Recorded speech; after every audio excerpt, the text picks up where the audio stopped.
Gilbert's goldfish wants a pet.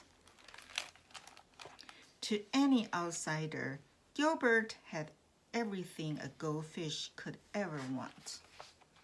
A magnificent stone castle, a treasure chest full of gold, and a feast of tasty flakes that fell from the sky just in time for breakfast each day. But the one thing Gilbert did not have was the very thing that he most desperately wanted, a pet. Sometimes he imagined his pet would be small, sometimes big, sometimes really big. Sometimes Gilbert imagined his pet would have fur or feathers or floppy ears. But every day and always, Gilbert imagined what it would be like to have a pet to care for and love. Then one day, Gilbert woke up to find a dog barking at him. Bark, bark, bark! Gilbert blinked his eyes to make sure he wasn't dreaming. The dog wagged his tail and licked the bowl. Gilbert swam around and around in happy circles. The dog ran around and around in happy circles too. A pet, Gilbert glubbed. I have a pet. The dog barked and barked and barked some more. Bark, bark, bark. Gilbert never dreamed his pet would be so noisy or so thirsty. A week passed. A very tired Gilbert woke up and the barky bark dog was gone.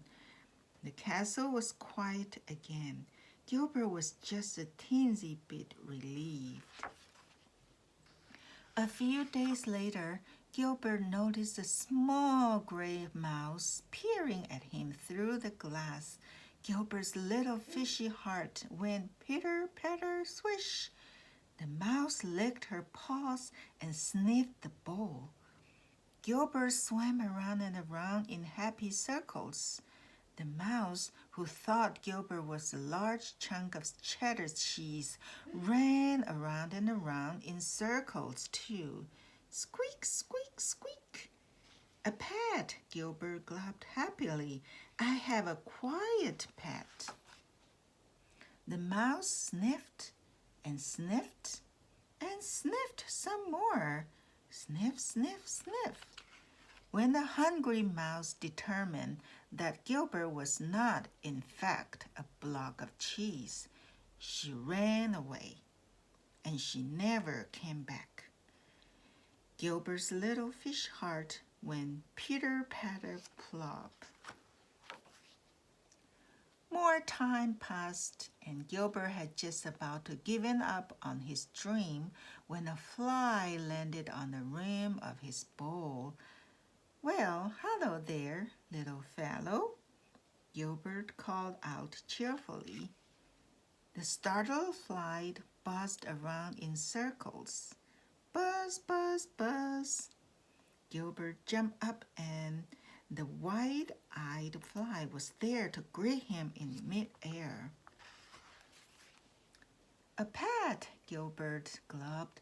I have a quiet, friendly talk. Oh my, poor fly, and poor Gilbert. He cried in half tears to fill a 10-gallon aquarium. In the morning, Gilbert opened his eyes. Somebody was watching him. Gilbert glubbed. Somebody licked its long tail and wiry whiskers. Gilbert cautiously swam around and around in circles. Somebody followed. Gilbert jumped. Somebody jumped too. Gilbert thought, eyeing the curious new creature before him. Not too loud, not too rude, and not too squishy. A pet, Gilbert gulped. I have the perfect pet. You look kind of hungry, Gilbert said. Would you like to join me for breakfast? The creature moved in closer and closer and closer, and then it took a big bite of a delicious green flake. The pink ones are really good too, Gilbert said with a smile. Would you like me to show you around the castle? Now, Gilbert really does have everything a goldfish could ever want, including a pet, Fluffy.